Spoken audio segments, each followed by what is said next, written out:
Wankawan TV1. Assalamualaikum warahmatullahi wabarakatuh. Saudara kami seluruh bangsa Indonesia, sebangsa dan setanah air, perlu kami sampaikan pada siang hari ini, tentu kami merasa mempunyai kewajiban untuk melaporkan, yaitu sebuah aksi damai yang dilakukan oleh rakyat bersama teman-teman atau saudara-saudara kita di Banten, yaitu dalam melakukan penolakan dan meminta agar dibatalkannya proyek PIK, termasuk adalah pagar laut. Pagar laut inilah yang belakangan menjadi ngetop di dunia, bahkan ada laut yang kepemilikannya tentu tidak oleh orangan atau perusahaan, dipagari, dan ini nanti kita akan bahas. Pada tanggal 8 Januari kemarin kita telah melakukan satu aksi di sana, dan insya Allah nanti akan dilaporkan oleh senior-senior kami yang telah kita laksanakan. Tentu nanti akan berkembang apa yang telah disampaikan dari peristiwa, karena banyak sekali dari kita menanyakan apa hasil dari aksi tanggal 8 Januari di wilayah pemagaran laut di wilayah PSN PIK 2. Untuk itu kami mohon Pak Marwan selaku salah satu koordinator lapangan dan telah bertemu dengan para pemimpin-pemimpin di sana, mungkin memberikan laporan awal. Silakan. Ya, terima kasih Om Lim. Assalamualaikum warahmatullahi wabarakatuh. Waalaikumsalam. Alhamdulillahirrahmanirrahim. Allahumma salli ala Sayyidina Muhammad. Baik, terkait dengan acara tanggal 8 Januari, dapat kami sampaikan bahwa acara tersebut intinya adalah untuk membuat pernyataan tentang perlawanan rakyat yang melihat terjadinya state corporate crime oleh pemerintahan Jokowi yang didukung oleh konglomerat hitam. Dan salah satu yang kita persoalkan adalah kebijakan dan program-program oligarki untuk menguasai tanah-tanah negara, tanah-tanah rakyat secara zolim, melanggar konstitusi, Pancasila, dan undang-undang yang berlaku. Karena itulah acara tanggal 8 itu antara lain menyatakan akan terus berlangsungnya perlawanan rakyat di seluruh Indonesia terhadap kejahatan ini. Lalu di samping deklarasi itu, pernyataan itu, ada 8 tuntutan yang kita sampaikan. Antara lain itu adalah untuk pemerintah segera membatalkan PSN, termasuk juga membatalkan proyek PIK 2. Menuntut DPR itu untuk segera membentuk pansus PSN dan pansus PIK 2. Kemudian menuntut BPK misalnya untuk melakukan audit menyeluruh terhadap kejahatan yang sudah disebutkan tadi, yaitu state corporate crime. Kemudian kita juga menuntut supaya ada sanksi hukum terhadap pelaku kejahatan ini. Lalu yang sangat penting adalah kita meminta ganti rugi secara material dan moral terhadap korban yang sudah terjadi oleh kejahatan yang sistemik, ya, terstruktur, sistemik, dan masif, termasuk brutal oleh rezim oligarki yang dipimpin oleh Jokowi, didukung oleh Aguan dan juga Antoni Salim. Itulah acara yang kita sudah cetuskan, deklarasi perlawanan rakyat terhadap kejahatan sistemik yang dilakukan oleh rezim, di samping tadi tuntutan-tuntutan. Nah, untuk itu kepada teman-teman yang sudah berpartisipasi, terutama teman-teman yang datang dari luar Banten, ada teman-teman dari misalnya perguruan tinggi seperti UI Watch, ada Kapak ITB dan seterusnya, ada mahasiswa, ada juga teman-teman dari FPI Pusat, kemudian FPI Banten terutama, termasuk Persada 212, baik yang dari pusat maupun yang ada di Banten atau di sekitar Tangerang. Itu semua adalah teman-teman kita, di samping yang lain-lain aktivis yang selama ini aktif untuk mengadvokasi perlawanan terhadap kejahatan sistemik ini. Itu saya kira, jadi pada kesempatan ini kami ingin mengucapkan terima kasih, tapi sekaligus untuk menyatakan bahwa ini baru awal, kita baru deklarasi dan ini akan terus berlanjut. Dalam waktu dekat, dalam seminggu, 2 minggu ke depan, kita akan melanjutkan aksi tersebut dan kemungkinan besar itu masih di sekitar apa yang diklaim sebagai PSN PIK 2 oleh rezim. Dan kemungkinan besar itu adalah di sekitar desa Kohod atau Keramat. Tapi juga kita akan melanjutkan aksi misalnya di Bekasi. Ternyata ada konglomerat lain yang kelakuannya sama ini, seperti Aguan dan Salim. Dan juga modusnya juga mirip-mirip. Dan ini terjadi di era Jokowi. Dan saya kira ini ada deal-deal politik dan kekuasaan dan uang dan rente yang memang bermain di sini. Ada kepentingan rente besar bagi oligarki, bagi pengusaha, tapi ada kepentingan melanggengkan kekuasaan bagi para penguasa. Ini sudah saling dukung dan akan berlanjut. Nah, karena itu saya kira kejahatannya terhadap negara dan rakyat itu sudah sangat nyata dan bukti-bukti untuk menunjukkan bahwa ini kejahatan sistemik, brutal, terstruktur, itu sudah lebih dari cukup bukti-buktinya. Maka karena memang penyelenggara negara seperti DPR atau penegak hukum itu sudah tidak berfungsi, kita saya kira sudah sepantasnya untuk melanjutkan perlawanan. Kalau belakangan muncul masalah pagar laut 30,16 km ya panjangnya, dan ini kan tidak ada yang mengakui bahwa ini adalah proyeknya. Yang muncul adalah bahwa itu misalnya untuk mencegah abrasi, untuk memecah ombak, untuk mitigasi perubahan iklim atau ekosistem, atau hal-hal lain yang absurd yang saya kira ini adalah bagian dari kerja-kerja oligarki yang sistemik tadi untuk berlindung atau mengorbankan orang lain atau supaya dia terlindungi dari kejahatan ini. Padahal ini kejahatan sangat nyata.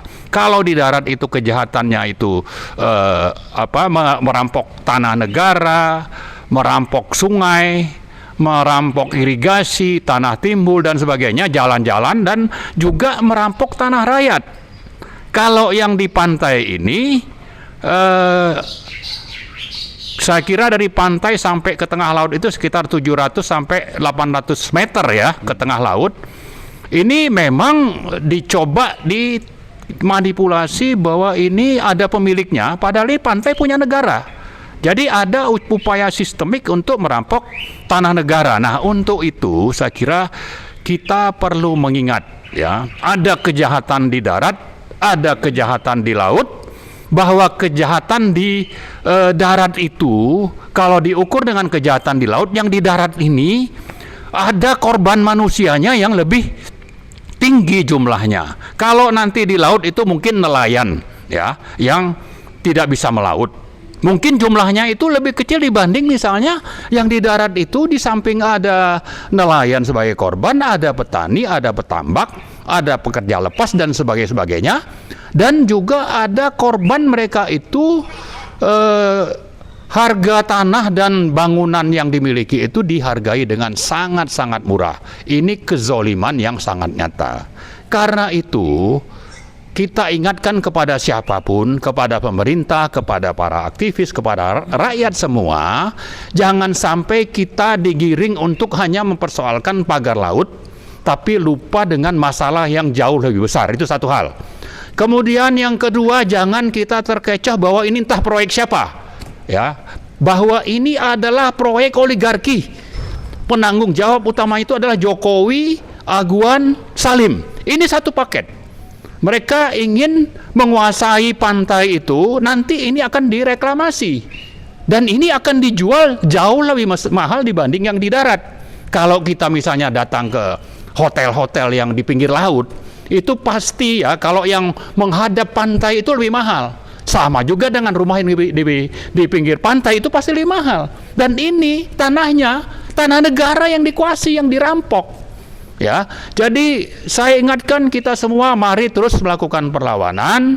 Kejahatan ini harus dihentikan. Kalau memang penyelenggara negara tidak mampu, mari kita rakyat itu bangkit. Tanggal 8 hanya awal, kita akan lanjutkan terus aksi-aksi, dan sambil kita mengingatkan yang namanya DPR. Ya, Pak Prabowo itu Presiden RI sekarang, jangan cuma omon-omon. Ya, ini fakta di lapangan, korban itu yang mati sudah banyak, yang kehilangan pekerjaan itu sudah puluhan ribu. Anda cuma omon-omon itu ya mending saya bilang mundur aja lah. Ya, mundur, nanti rakyat akan datang melakukan revolusi untuk mengganti pemimpin yang layak untuk memimpin Indonesia ini, dibanding Anda sampai saat ini tidak jelas sikapnya gitu.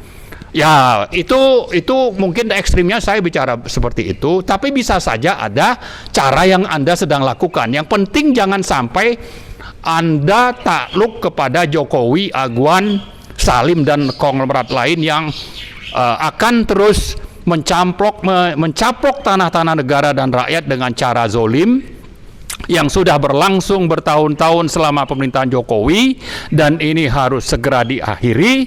Dan kami sekali lagi mengajak kita semua untuk terus melawan, dan di sisi lain kami mengingatkan DPR, partai-partai, atau siapapun yang terkait dalam proyek ini, termasuk juga dari DPR, itu untuk segera berbuat. Dan jangan terkecoh dengan hanya urusan pagar laut, urusannya jauh lebih besar dari itu. Saya kira itu saja. Terima kasih. Assalamualaikum warahmatullahi wabarakatuh. Terima kasih Pak Maulana, kita dengar sangat lengkap apa yang disampaikan beliau. Tetapi semua apa yang disampaikan beralasan misalnya ini dilakukan oleh oligarki. Faktanya di lapangan kita menemui rakyat di daerah sana, kita tanya siapa yang mematok-patok ini. Dia mengatakan ya ada sebuah perusahaan nampaknya dipimpin oleh Agwan. Jelas-jelas dikatakan oleh masyarakat seperti itu. Dan apabila ini bukan hanya tertuju di sana, Pak Marwan tadi menyebut memang ternyata model-model seperti ini tidak hanya di sana. Tadi disebutkan ada di Bekasi, ada di mana-mana, nanti kita akan paparkan. Oleh karenanya apapun, sebagian rakyat juga sudah memberikan apresiasi lah kepada KKP yang katanya disuruh oleh Presiden Prabowo untuk segera menindak itu. Maka sebaiknya harus segera dilakukan tindakan-tindakan itu untuk memuaskan rakyat, terutama tidak ingin konglomerat yang selama ini telah menjajah rakyat sedemikian jauh tidak diberikan sanksi apa-apa. Cuma kemudian dihilangkan pagarnya, tidak diberi sanksi apa-apa. Ini yang harus dilakukan apabila ingin memenuhi kehendak rakyat dan tentunya untuk kemerdekaan negeri kita. Kami lanjut minta Pak Narko memberikan sikap tentang ya. Bismillahirrahmanirrahim. Assalamualaikum warahmatullahi wabarakatuh. Bapak-bapak, ibu, saudara-saudara sekalian sebangsa setanah air, barusan kita mendengarkan keterangan dari Pak Marwan Batubara masalah PIK 2 PSN yang kemarin kita melakukan kegiatan menyampaikan aspirasi di lapangan. Pada kesempatan ini saya mungkin melanjutkan apa yang disampaikan oleh Pak Marwan Batubara tadi. Yang pertama saya sampaikan, ini proyek tinggalannya era Jokowi. Dan kita semua sudah tahu saat ini presiden adalah Prabowo. Karena itu sebenarnya kita nyampaikan ini, kita tujukan kepada pemerintahan Prabowo.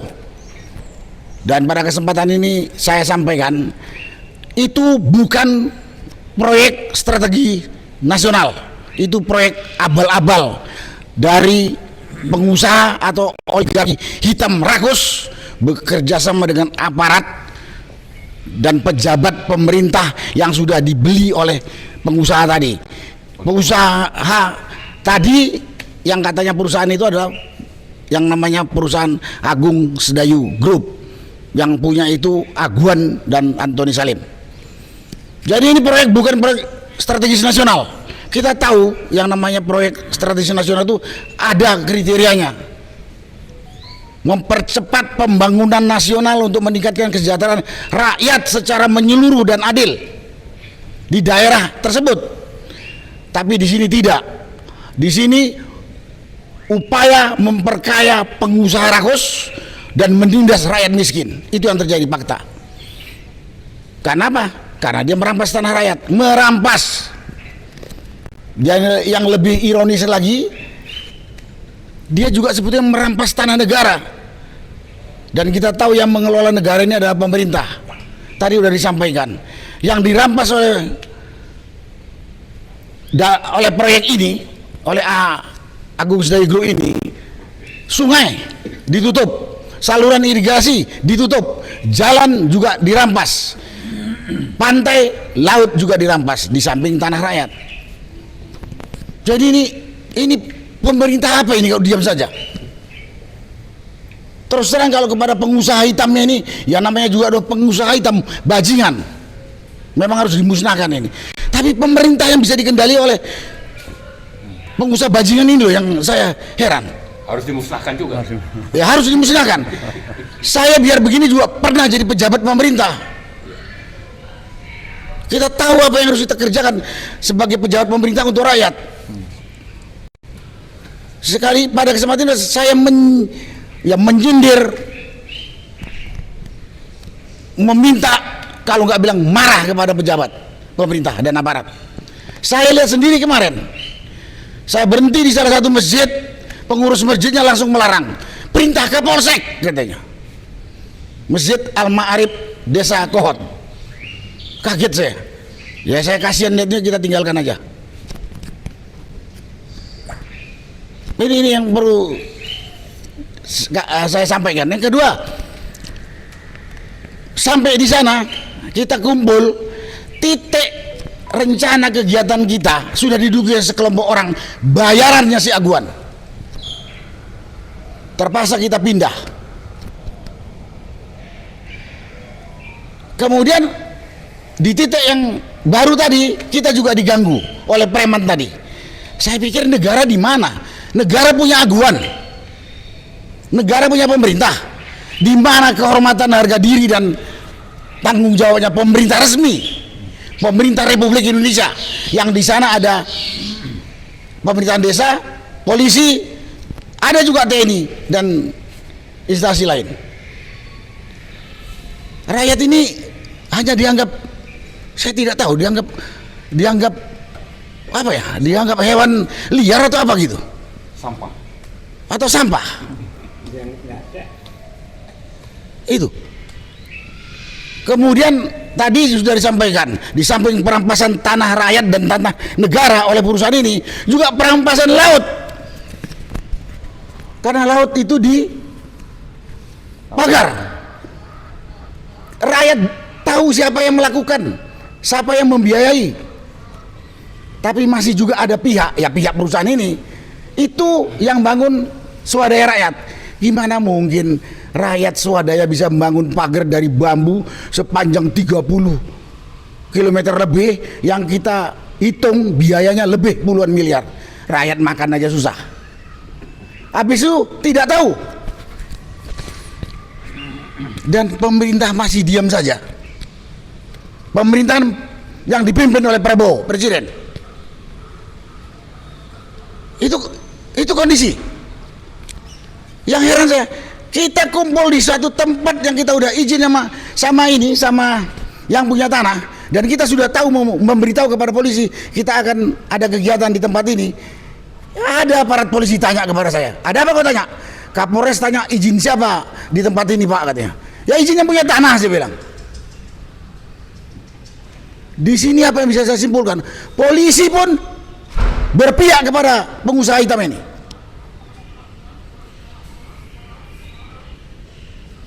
Ada kelompok yang mau mengganggu, ya cuman di maju mundurkan saja polisi. Padahal polisi bisa menindak orang yang mengganggu orang lain yang tidak melakukan kegiatan yang melanggar hukum. Dari situ terlihat sekali. Terakhir setelah kegiatan ini, kemarin saya dengar kepala desa bagi-bagi beras kepada rakyat di tempat itu. Katanya beras dari Aguan. Inilah aparat desa, bukan bela desanya, dia bela rakyatnya, tapi dia bela perampas lahan rakyatnya. Dan banyak lagi, kalau saya cerita sini panjang lagi.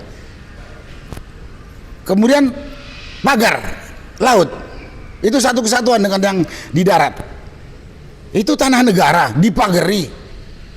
Yang kita sudah dengar, kira-kira ini akan direklamasi. Ya dugaan kita akan direklamasi. Nanti untuk daerah, ya mungkin dia punya resort lah, supaya rakyat makin terpuruk. Karena itu kalau saya ngomong sekarang ini, di mana aparat pemerintah, baik yang ada di pusat, di provinsi, di daerah sampai di desa, ada penindasan kepada rakyat, penindasan biadab. Bayangkan aja, ada tanah yang belum dibayar sudah diuruk, ada yang baru dibayar separuh udah diuruk, ada yang belum dibayar tapi surat tanahnya udah diambil. Itu terjadi sana. Kan lebih biadab dari penjajahnya. Kalau saya baca sejarah, kira-kira lebih biadab dari penjajah Belanda dulu waktu menjajah Indonesia itu. Dengan kita punya pemerintahan sendiri. Loh, apa artinya kita merdeka 17 Agustus dulu? Karena itu pada kesempatan ini saya hanya minta kepada Presiden Prabowo, Bapak sudah cukup lama, saya yakin dengar kasus penindasan ini. Dan ini hanya satu diantaranya. Tadi sudah disampaikan oleh Pak Marwan. Terjadi di Kerawang, terjadi di Surabaya, terjadi di Kalimantan Timur, terjadi di Lampung, terjadi juga di Rempang, terjadi juga di Sumatera Utara. Walaupun pelakunya berbeda-beda, tapi semua pengusaha.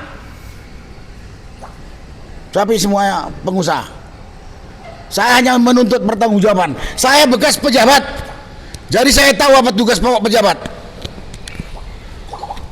Saya juga tidak baik jadi pejabat, tapi saya tidak pernah merampas, menginjak-injak atau mengemis kepada rakyat, karena dia yang harus kita bantu. Tapi faktanya sekarang, rakyat yang sudah kehilangan tempat tinggal, kehilangan pekerjaan dan lain sebagainya, terlunta-lunta di 8 kecamatan itu.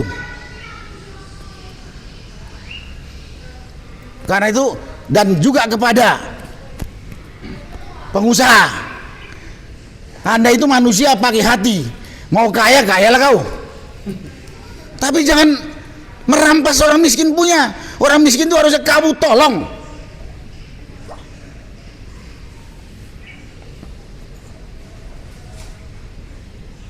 Kemudian kepada rakyat, kita udah lihat pemerintah kita diam saja, wakil kita di DPR diam saja. Ya jangan kita mau juga ditindas.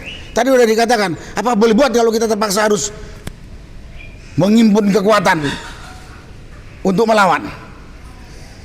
Karena kita amanahkan, kita percayakan kepada wakil kita di eksekutif, budak. Yang di legislatif parlemen, budak. Apa boleh buat? Daripada kita mati menderita. Saya kebetulan bekas tentara, lebih bagus mati dalam pertempuran daripada kita mati berlama-lama disiksa, nggak makan, nggak bisa tidur, sakit, mati. Itu yang sekarang dialami oleh rakyat. Itu yang sekarang dialami oleh rakyat di tempat tersebut. Jadi mudah-mudahan, saya ngomong yang kedua masalah ini, setelah ini didengar. Di mana pemerintah, lebih-lebih pejabat yang mengeluarkan keputusan PIK 2 itu adalah proyek strategis nasional. Dalam hal ini adalah Menko Perekonomian. Coba ini Pak Menko yang namanya Airlangga Hartarto turun ke lapangan. Walaupun saya tahu kalau Bapak itu anak orang kaya yang nggak pernah di kampung, lihat sekarang rakyat di kampung seperti apa menderitanya mereka. Oh, tadi ada lupa kepada pengusaha. Kepada pengusaha rakus ini, ASG, Aguan CS, ini negeri-negeri bersama. Jangan bikin tentara sendiri. Karena saya tahu Anda mempunyai tentara sendiri yang kemarin mengganggu kita, yaitu preman itu. Preman-preman itu, ya di luar aparat dan pejabat pengkhianat, ada tadi tentara liar, kelompok preman, itu tentara liarnya ASG itu. Dan pemerintah juga diam saja. Mudah-mudahan setelah ini semua pihak dengar dan bekerja sesuai dengan tugas pokok masing-masing, terutama pemerintah yang kami harapkan. Jangan Menteri ATR sudah ngomong akan ditinjau ulang, Menteri akan ditinjau ulang, kemudian Menteri KKP menyegel. Udah jelas pagar di laut itu ilegal, kriminal, karena laut itu budak negara. Kok masih nunggu 20 hari, nunggu berapa hari? Heran saya. Pagar laut itu ilegal, kriminal. Dan untuk nyarinya saya beritahu Pak, Bapak aparat, itu nggak butuh 1 hari menangkap penyandang dana, koordinator di lapangan, dan proyek yang mengerjakan pemasangan pagar bambu, termasuk kontraktor yang merampas tanah dan menguruk tanah tadi. Nggak butuh 1 hari, sudah tercatat di rakyat di semuanya. Janganlah senang melihat masyarakat menderita berkepanjangan. Kita hidup di dunia sebentar, kita nanti sebentar lagi ketemu kita di akhirat semuanya. Dan kita berangkat ke akhirat, Bapak punya gunung emas pun gak ada yang bisa dibawa itu. Punya mobil 200 pun gak bisa dibawa.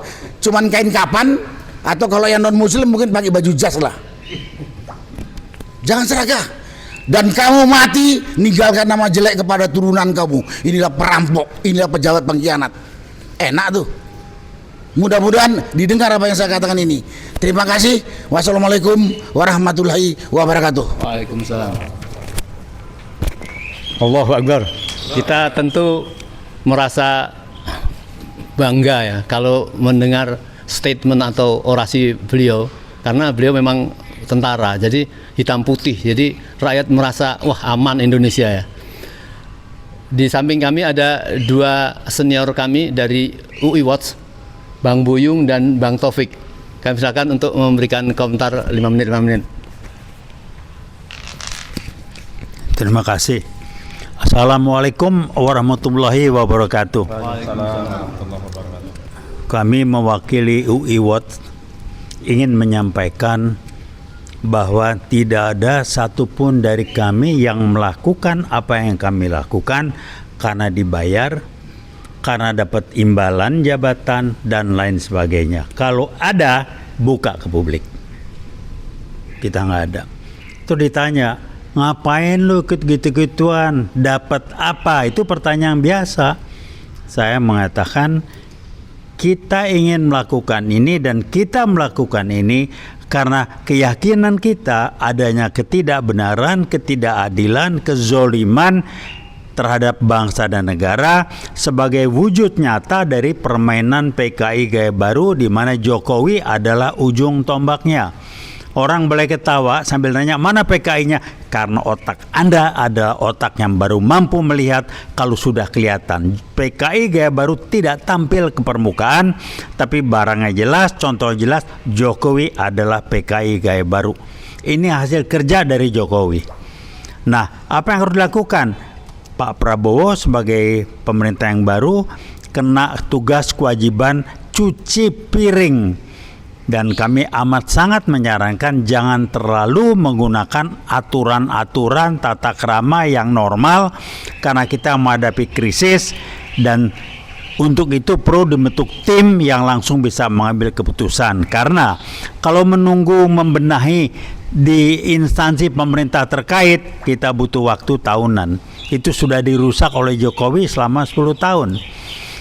Jadi kami mengatakan, kami dari rekan-rekan ini, khususnya saya mewakili UI Watch, mengatakan kita melakukan ini karena tanggung jawab moral kita. Kita sudah meyakini dan membuktikan, kembali mengingatkan, inilah wujud nyata dari PKI gaya baru dengan ujung tombaknya yang namanya Joko Widodo, merusak bangsa dan negara, memecah belah umat Islam khususnya, dan memperlemah TNI, ngacak-ngacak masyarakat, merusak bangsa dan negara, dan ini butuh waktu untuk bebenah. Tapi akan cepat kalau kita bentuk tim untuk kebenahi. Kembali kami mengatakan, kami bukan kelompok orang yang mendapat imbalan materi ataupun non materi. Kami adalah kelompok orang yang melakukan suatu karena nilai-nilai kezoliman yang kami lawan, dan kita tidak mau PKI Gaya Baru bermain dalam bentuk segala macam bentuk tertutup lewat yang namanya penguasa aguan. Jokowi di medsos mengatakan, tolong tunjukkan di mana saya korupsi. Oh gampang, saya dulu bisnismen. Apa dilakukan? Anda dapat setoran dari aguan itu, memutuskan mengeluarkan PEK 1, PEK 2 PSN termasuk nama Erlangga Hartarto. Anda orang bisnis, saya orang bisnis. Anda dapat cuan berapa? Jokowi sih jangan diomongin. Tolong buktikan saya korupsi. Anda dapat setoran kok, emang ada yang gratis? Jadi aguan, Anda jadi ujung tombak karena Anda nyetor banyak dan Anda merasa Anda berhak untuk melakukan sesuai kepentingan bisnis Anda, tapi Anda lupa masih ada kita-kita dan Anda berbisnis yang amat sangat merugikan masyarakat, bangsa dan negara, dan kebetulan Anda gabungan dengan orang-orang yang membuka pintu untuk PKI Gaya Baru bergerak dan buka pintu untuk dari Cina daratan masuk ke Indonesia, invasi teritorial. Saya ingatkan kepada rekan-rekan, jangan diam-diam aja, apalagi yang nanya ngapain lo ikut begituan, dapat apa lo ini kelompok orang yang tidak punya tanggung jawab, tidak punya rasa, baru bergerak kalau kakinya keinjak, tapi kalau orang lain yang kena dia nggak pusing. Kami bukan kelompok orang seperti itu. Kami melakukan yang terbaik yang bisa kami lakukan. Hasilnya lillahi ta'ala. Kita akan bergerak terus dan kita tidak akan pernah berhenti. Terima kasih. Wassalamualaikum warahmatullahi wabarakatuh. Waalaikumsalam warahmatullahi wabarakatuh. Bang Buyung, lanjut. Assalamualaikum warahmatullahi wabarakatuh. Saya hanya ingin menambahkan sedikit yang bikin kepala saya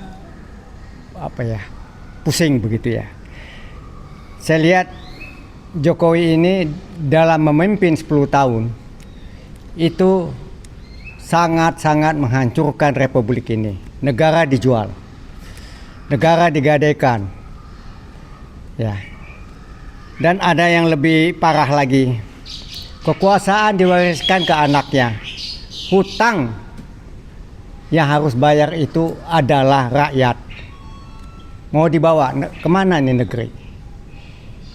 Saya berharap Prabowo sebagai penguasa jangan sampai tidak mempunyai kekuasaan lagi akibat permainan taipan-taipan ini. Saya rasa demikian, terima kasih.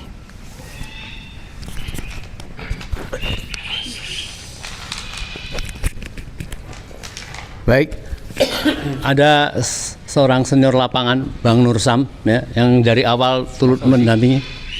Mas Haji? Nanti. Nah, silakan. Bismillahirrahmanirrahim. Assalamualaikum warahmatullahi wabarakatuh.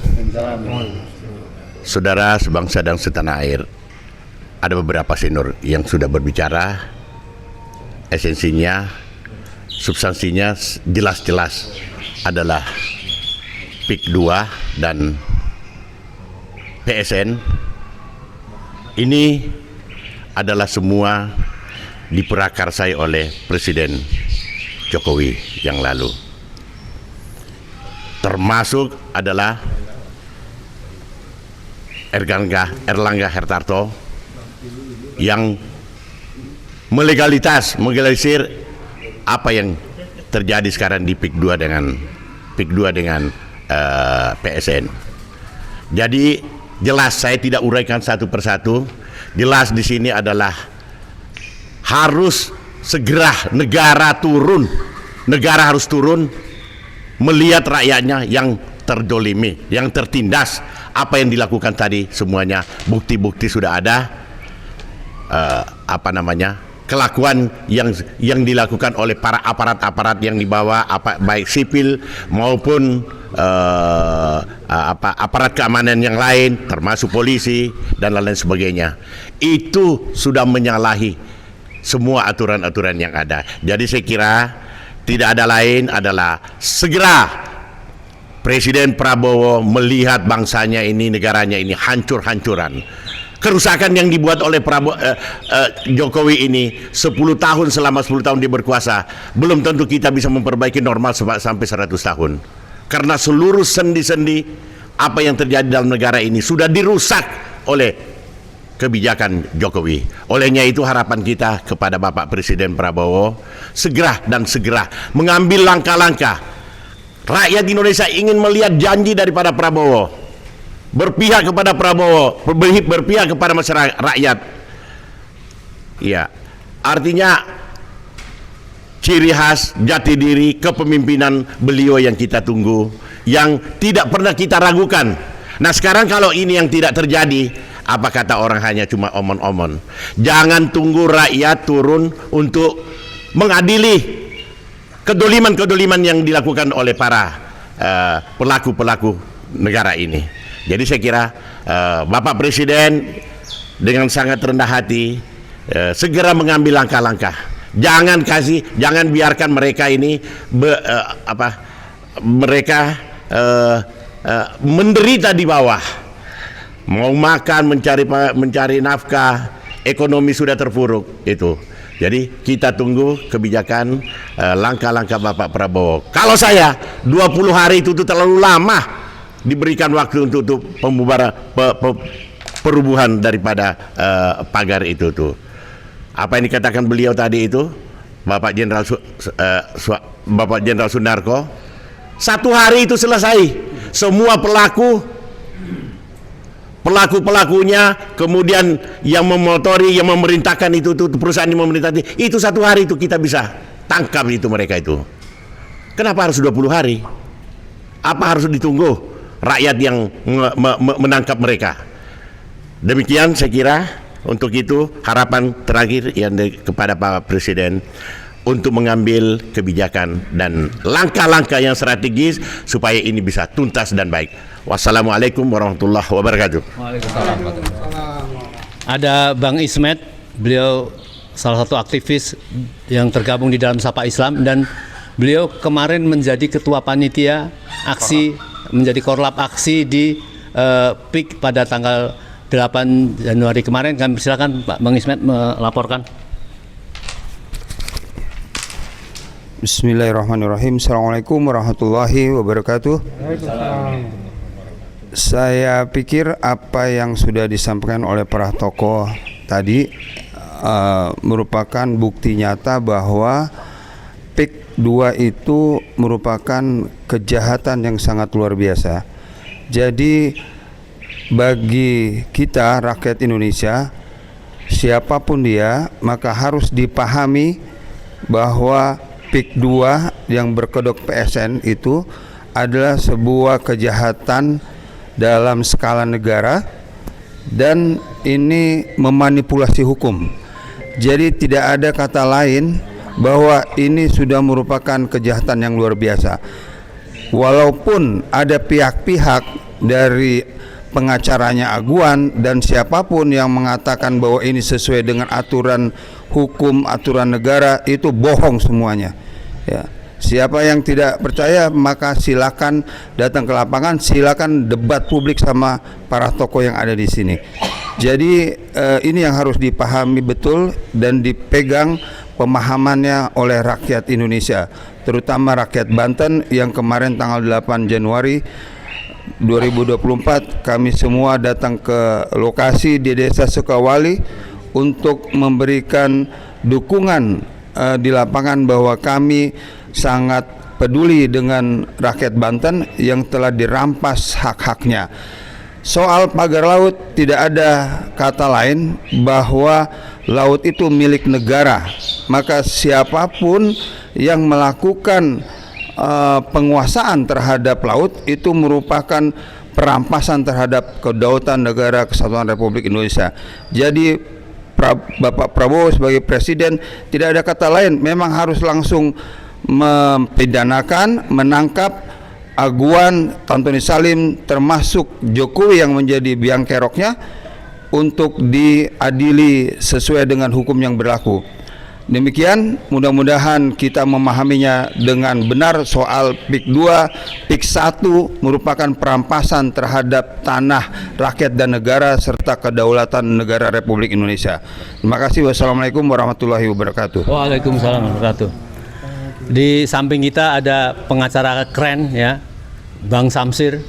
Beliau bukan saja sekedar penasihat hukum dari Pak Said Didu, tetapi beliau mendampingi banyak masyarakat yang dilakukan penistaan kepada mereka diintimidasi dan sebagainya. Kami silakan menceritakan agak lengkap, Pak Samsir. Terima kasih, Om Lin. Assalamualaikum warahmatullahi wabarakatuh. Waalaikumsalam. Saudara-saudara sebangsa, setanah air. Belakangan ini kita dikejutkan lagi.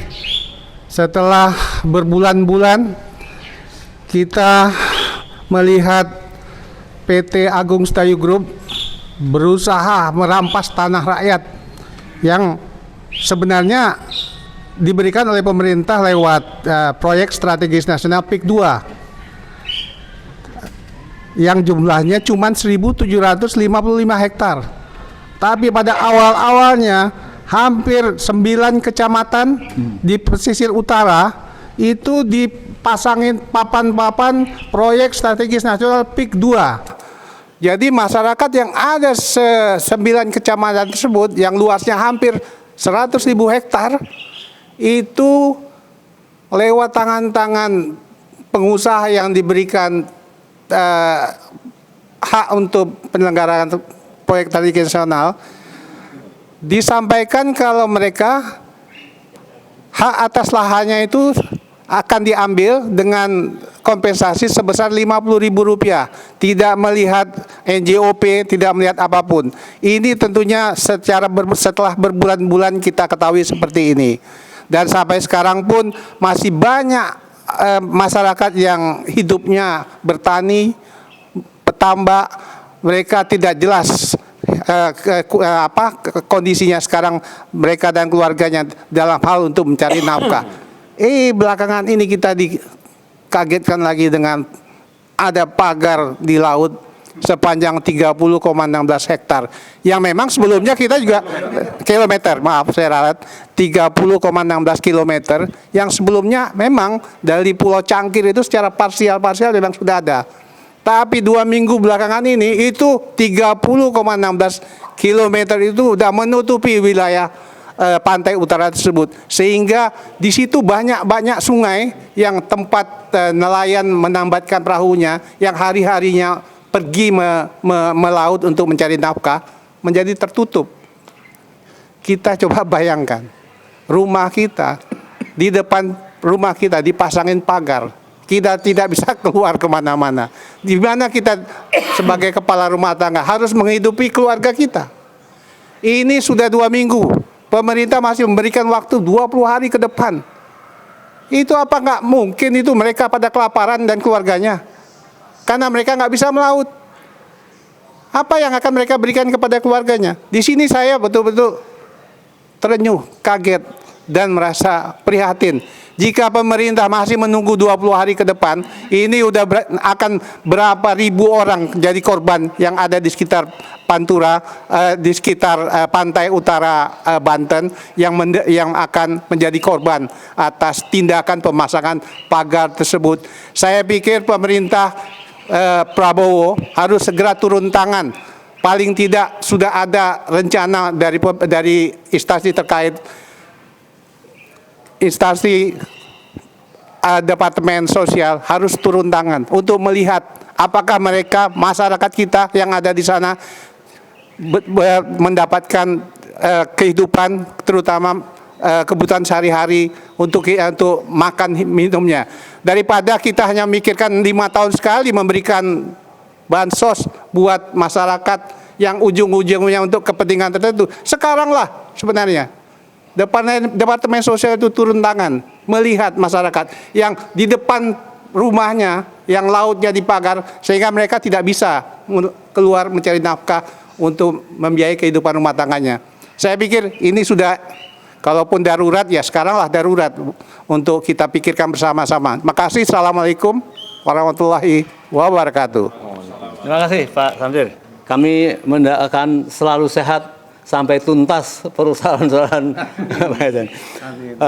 Alhamdulillah kita dihadiri Bang Said Didu. Semoga bisa memberikan tambahan pamungkas tentang pagar laut dan lain-lainnya. Tapi ada Bang Ahmad Hosinuddin belum sempat bicara, kami silakan. Tadi banyak sekali tuduhan dari atau perkiraan dari Bang TB bahwa ini bukan kebijakan biasa. Ini ada unsur bisnisnya, pasti ada terima sesuatunya kepada Presiden Jokowi itu. Kami silakan Pak.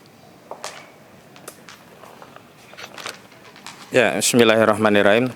Yang pertama saya menghimbau kepada segenap rakyat Banten, juga seluruh rakyat Indonesia, bahwa perjuangan ini tidak mungkin bisa berhasil hanya dilakukan oleh kami ya, hanya dilakukan oleh Bang Marwan Batubara, hanya dilakukan oleh Bang Samsir, hanya dilakukan oleh Pak Jenderal Purnawirawan Sunarko dan yang lainnya. Tidak, tapi ini butuh kebersamaan seluruh rakyat bersinergi dalam levelnya masing-masing untuk menyuarakan kebenaran. Sebab kezaliman itu bisa menang bukan karena kuatnya kezaliman, tapi karena diamnya orang-orang yang benar. Nah, saya harapkan terutama yang menjadi korban untuk speak up ya, segera menyampaikan kepada publik melalui video-video tentang kezaliman itu, tentang tanahnya yang dirampas, tentang harga yang murah, tentang tanah yang belum dibayar, tentang laut yang dipagari, tentang sungai yang diuruk, dan berbagai dokumentasi lainnya, karena itu juga nanti akan menjadi bahan pembuktian kami di pengadilan. Yang kedua, betul ini ansih bisnis, tapi bisnis ini benar-benar mengumpulkan cuan besar dari keringat dan penderitaan rakyat. Dan kami sudah tegaskan berulang kali bahwa cuan besar itu bukan hanya untuk Aguan, tapi juga untuk Antoni Salim. 89,2% saham dari PT Pani itu dikuasai oleh patungan usaha dari Aguan dan Antoni Salim. Jadi spesifik saya ingatkan kepada Antoni Salim, sebenarnya kalau saudara Antoni Salim hang up, keluar dari bisnis Pantai Indah Kapuk 2 yang menindas rakyat ini, sudah pasti Aguan kolaps. Karena komposisi permodalan Aguan jauh lebih kecil ketimbang Antoni Salim. Dan sebenarnya Antoni Salim bisa berkiprah bagi bangsa dan negara dengan bisnis-bisnisnya yang memang memberikan manfaat bagi segenap rakyat. Misalkan Indofood ya, bisnis menyediakan pangan, menyediakan fasilitas dan sebagainya. Tidak perlu terlibat dengan bisnis-bisnis hitam yang merampas tanah rakyat, yang memang cuannya besar sekali. Kalau Anda masih berlindung bahwa Anda tidak terlibat langsung, memang tidak terlibat langsung di lapangan. Yang terlibat langsung di lapangan misalkan soal pemagaran laut bukan Antoni Salim, iya. Bukan Aguan, iya. Tetapi Engcun atau Gojali, Ali Hanafi Lijaya, kemudian Mandor Mehmet, ini adalah orang-orang yang bekerja untuk dan atas kepentingan proyek PIK 2 punya Aguan dan Antoni Salim. Jadi saya mengutip apa yang disampaikan oleh Aguan. Kalau Aguan mengakui ada mafia tanah di bawah, dan hari ini pun mengakui misalnya ada masalah dalam proses pembebasan lahan, jadi keduanya baik Aguan ataupun Antoni Salim tidak bisa cuci tangan dengan menyatakan itu kesalahan ada di bawah.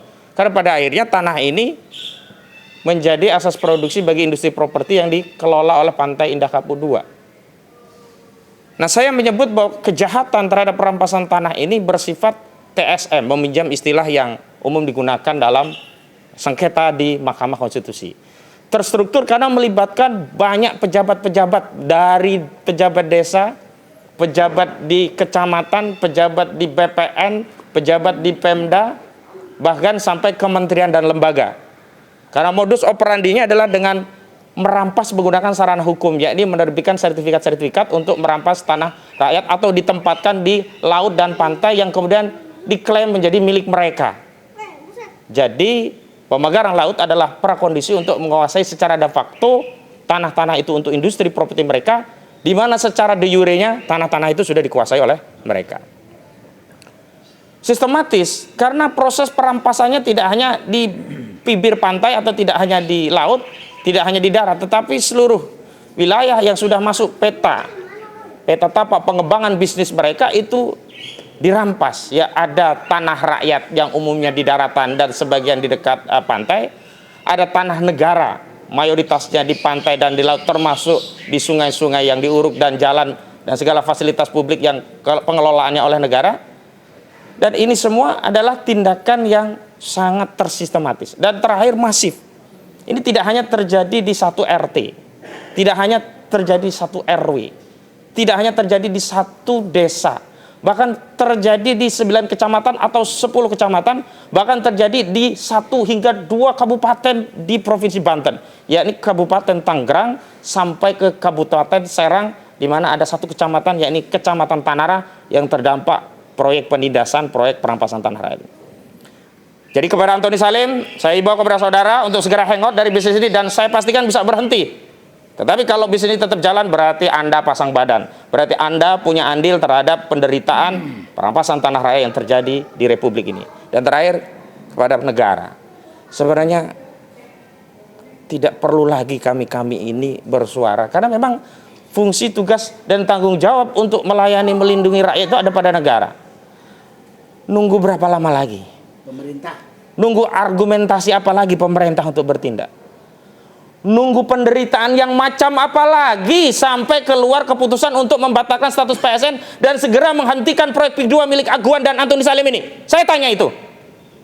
Apakah menunggu banyak rakyat yang menderita lagi, atau banyak rakyat yang celaka lagi gara-gara kendaraan proyek PIK 2 yang sudah memakan korban hingga jiwa? Atau menunggu pemagaran laut itu bukan hanya 30 km, tapi menunggu seluruh bibir pantai di wilayah kedaulatan negara Republik Indonesia dipagari dan berubah menjadi negara kesatuan Republik Aguan? Apa menunggu begitu? Kalau sudah itu yang ditunggu, maka sekali lagi ini benar-benar apa yang disampaikan oleh Pak Suryapto, benar-benar ini terjadi ya, kejahatan korporasi dan negara yang bersimbiosis atau yang disebut dengan SCC ya.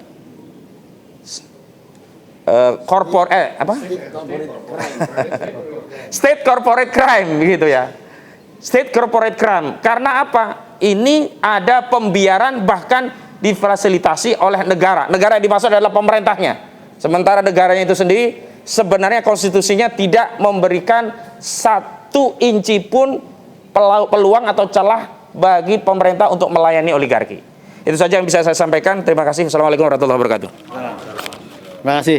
Mohon maaf, ada Daeng Didu, ya, kami persilahkan untuk mau ngomong apa saja karena beliau lebih tahu apa yang harus dibicarakan. Kami silakan. Saya menggunakan kesempatan ini untuk ini sebenarnya saya mampir aja ketemu teman-teman pejuang yang sudah diwakili Khalid ya sekarang. Kalau tentang PIK 2 Khalid lebih jago lah. Menghadapi pemerintah dan menghadapi PIK 2, menghadapi pengacara, menghadapi cukup Khalid yang menghadapi itu, penjelasannya sudah sangat lengkap. Saya hanya menggunakan kesempatan ini bahwa 2 minggu lagi Pak Prabowo memasuk 100 hari. Dilantik 20 Oktober, jadi tinggal 2 minggu lagi masuk 100 hari. Rakyat bertanya, apakah 100 hari betul Pak Prabowo itu bersama rakyat atau bersama oligarki dan Solo? Itu titik persimpangan jalan yang Pak Prabowo harus pilih. Nah, rakyat masih sangat berharap bahwa Pak Prabowo kembali ke aslinya dan bisa lepas dari cengkraman oligarki dan dinasti Solo. Itu harapan rakyat. Tapi apakah Pak Prabowo melakukan? Kami masih berharap. Kami masih berharap. Pak Narko mungkin juga berharap. Walaupun mungkin harapannya lebih rendah dari saya.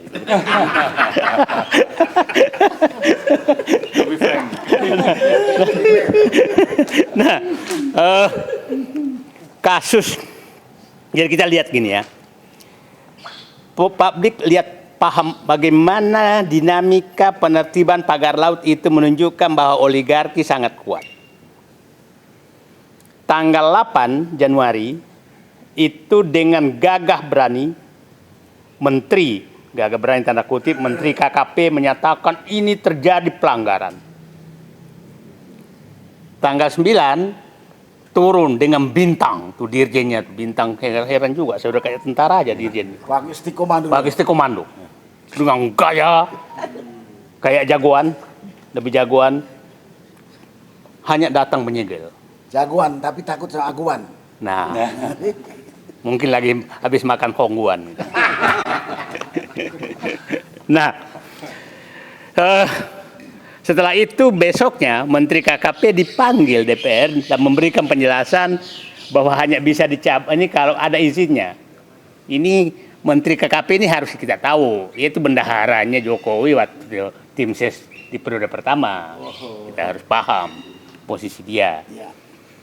Yang saya waspadai adalah, dan pada saat itu kita tak dapat info bahwa Jokowi datang ke Kertanegara loh. Oke. Ya saya was-wasnya adalah yang terjadi Jokowi diminta oleh oligarki agar datang ke Kertanegara untuk menekan Prabowo agar menyelamatkan PIK 2. Kenapa? Karena besoknya Menteri KKP langsung menyatakan hanya bisa dibongkar kalau isinya nggak ada.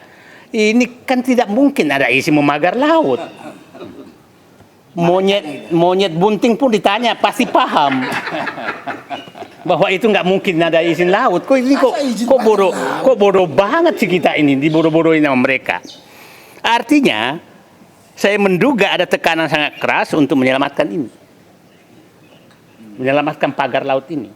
Nah, pagar laut adalah puncak gunung es kebiadaban dan perampokan aset negara yang dilakukan PIK 2. Itu puncak gunung es. Kenapa? Saya udah lama dapat informasi bahwa oknum kepala desa di sana itu menerbitkan kepemilikan kepada pantai dan laut. Dengan modus itu, maka seakan-akan pengembang membeli dari yang punya girik. Yang punya girik. Nah, kalau kita lihat sekarang, itu jelas-jelas mau direklamasi loh, bukan sama sekali untuk menghalangi orang. Mau mereklamasi. Dan kelihatannya pagar itu disesuaikan dengan luas girik pemilik. Peta-peta girik itu. Nah, jadi ini negara ini. Jadi peta girik itu peta girik semua. Nah, jadi ini sebenarnya bukan masalah pembongkaran pagar, tapi adalah ada orang yang sudah menjual beli laut. Pantai dan laut. Dan itu terjadi di Bekasi juga. Dugaan saya Bekasi juga terjadi. Saya pikir di kampung saya Makassar juga kayaknya terjadi juga. Nah, di Surabaya kemarin juga begitu. Jadi sekarang oligarki ini setelah merampok tambang, merampok hutan, merampok kebun, sekarang merampok laut. Ini udah keterlaluan menurut saya kalau kita diamkan. Jadi saya berharap Pak Prabowo betul-betul menyelamatkan negeri ini, karena sini menurut saya sudah sangat-sangat keterlaluan, dan kita betul-betul 3 hari ini dibodohi oleh mereka dengan berbagai pernyataan-pernyataan yang konyol, sangat-sangat konyol gitu. Untung ada Khalid yang menghadapi pagar. Nah, jadi ini semakin hari semakin memasuki masalah yang sangat serius. Dan saya pikir sudah sangat sulit bagi kita, bagi orang yang punya akal sehat, menyatakan bahwa PIK 2 ini tidak melakukan pelanggaran, sangat melakukan pelanggaran. Dan tapi kita harus waspada betul bahwa jangan sampai ada pembelokan. Istilah saya kemarin itu adalah Menteri Jokowi di dalam kabinet Prabowo. Ya, nah Menteri Jokowi yang ada dalam kabinet Prabowo kan udah berkali-kali saya katakan di kabinet Prabowo itu ada dua jalur menteri yang paling paling berbahaya buat Prabowo, jalur yang lewat menteri yang lewat jalur oligarki dan menteri yang lewat jalur dinasti Jokowi. Dugaan saya menteri KKP itu dua jalur dipakai itu. Dua jalur dipakai gitu. Nah, jadi, kita harus berhati-hati betul menghadapi langkah-langkah mereka. Karena kalau ini salah, maka mereka merasa PIK 2 tidak yang salah. Jadi sekarang kita menurut saya Pak Presiden Prabowo dan penegak hukum sudah tidak ada jalan lain yang Bapak bisa gunakan membenarkan atau mendiamkan pemagaran laut yang dilakukan oleh oleh PIK 2. Tidak ada perampasan. Nah, kan saya sudah berkali-kali kemukakan yang terjadi di sana itu kan adalah dulu saya dilaporkan ke Mas Kota Daplesi bahwa saya semua dikatakan karena bikin hoax, adu domba dan lain. Sementara mereka tiap hari bikin adu domba sekarang. Mengadu domba membikin adalah gus-gusan, ada nelayan-nelayanan, ada mahasiswa-mahasiswaan gitu. Ini Sekarang pakai koin pula. pakai koin. Jadi Koin itu. Jadi ini kok kayak begini negara. Nah, terus nggak ada yang laporin kan. Nah, sekarang semua yang saya katakan itu kan terbukti. Semua yang katakan terus yang melaporkan saya itu mau diapain? Ya kan, clear aja kan. Nah, jadi sekarang saya berharap bahwa betul-betul ikan busuknya sudah kelihatan. Saya hanya menyatakan semua pihak jangan mencoba melawan arus yang sangat kencang ini. Kepada seluruh masyarakat Banten, pikirkanlah. Jangan tiap hari terima seakan-akan bansos, tapi Anda menjual harkat dan martabat diri Anda semua. Dan jual masa depan anaknya. Coba selalu mereka menyatakan. Yang dua kan yang disatukan, yang selalu dikatakan tuh oleh mereka, mereka rajin menyumbang, ya kan, oleh toko-toko. Yang kedua, mereka memberikan lapangan kerja, itu kan selalu yang dipakai. Ya kalau mereka menyumbang dari hasil merampok rakyat, kalian tega menerima sumbangan dari merampok rakyat? Tega nggak menerima itu? Nah, bagi-bagi bansos, apa itu bansos apaan? Nah, jadi tiap itu sumbangan seperti itu hasil rampok rakyat, hasil merampok rakyat, hasil merampok negara. Anda bisa bayangkan, ya saya supaya gambaran ya. Reklamasi itu rumit izinnya, tapi kalau pura-pura membeli pantai, itu namanya restorasi, bukan reklamasi. Restorasi nggak perlu izin karena dianggap bahwa itu bekas laut, maka bekas darat, maka hanya di restorasi. Restorasi nggak perlu izin apa, akan dinyatakan. Nah, Anda bisa bayangkan kalau hanya sampai 8 meter di sekitar kota Jakarta yang dijual kira-kira di atas 10 juta, 15 juta, maka secara ekonomi per meter masih sangat menguntungkan sampai 8 meter. Kalau hanya sampai kedalaman laut. Kalau sampai kalau sekitar pik 2, pik 1 itu sampai 10 meter masih layak. Nah,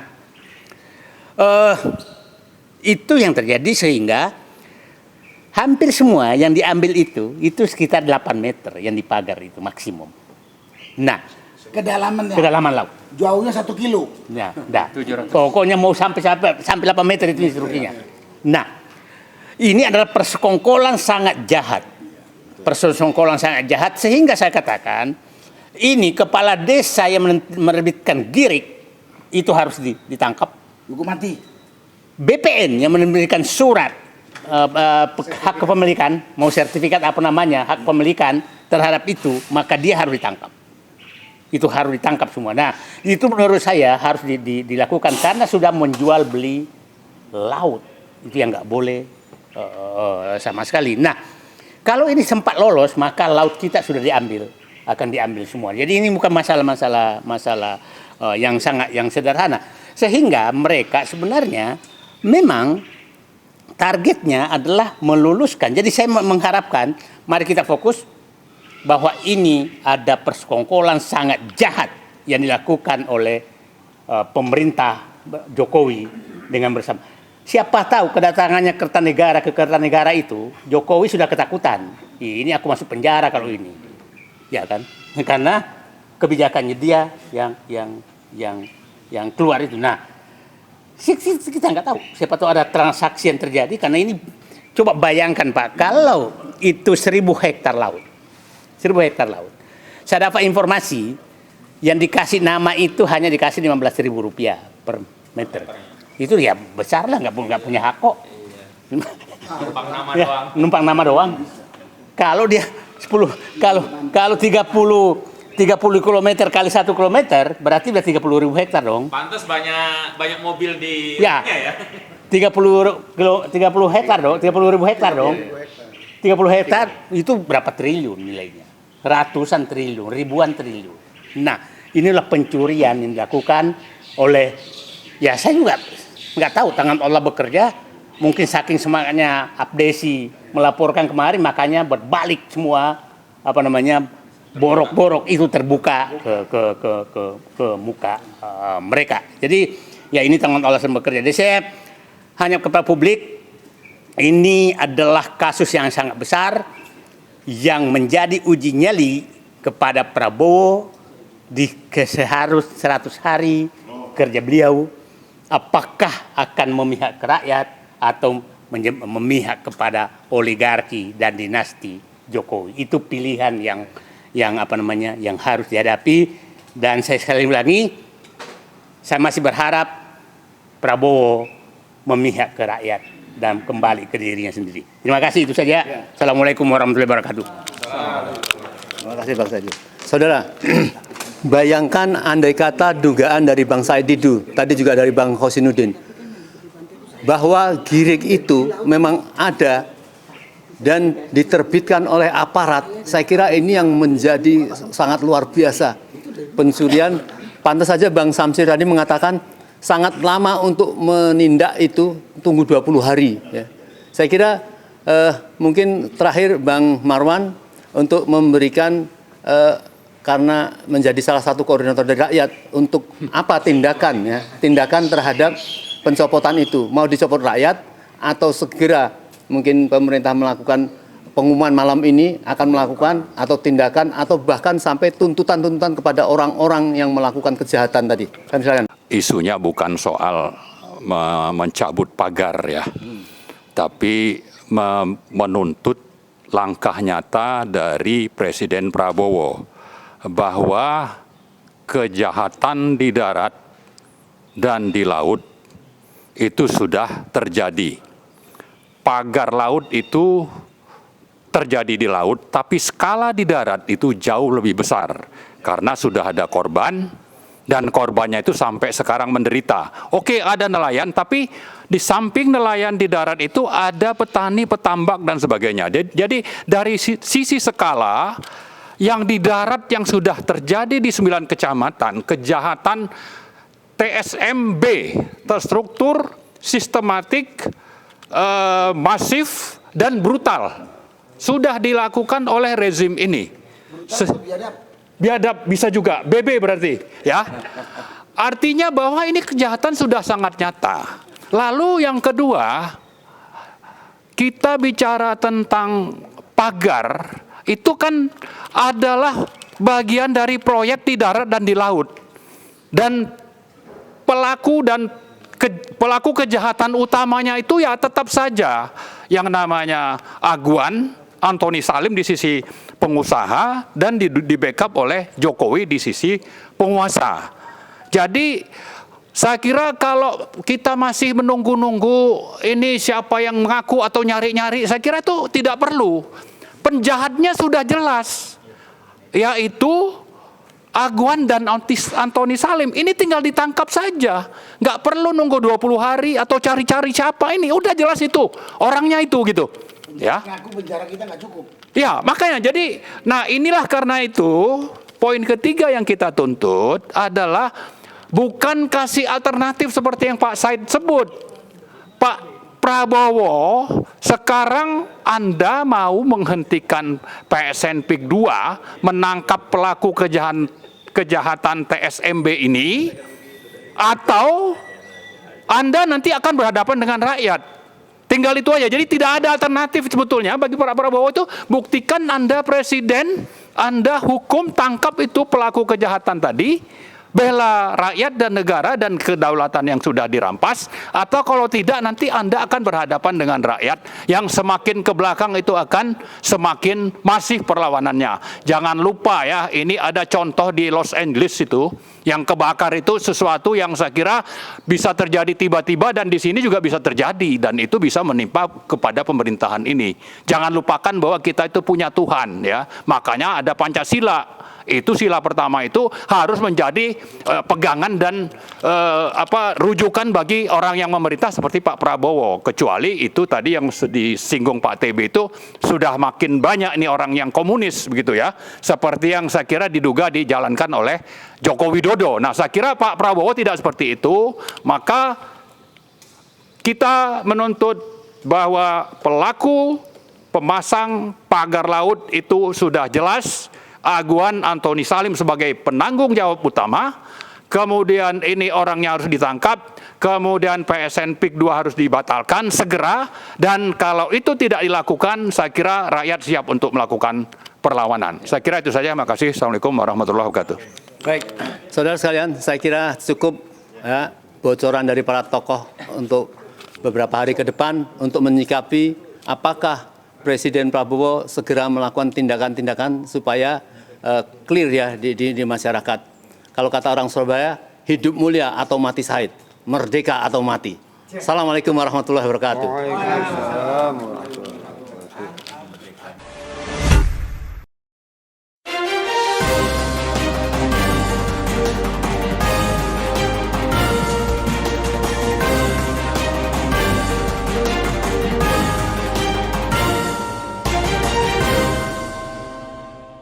One Kawan TV 1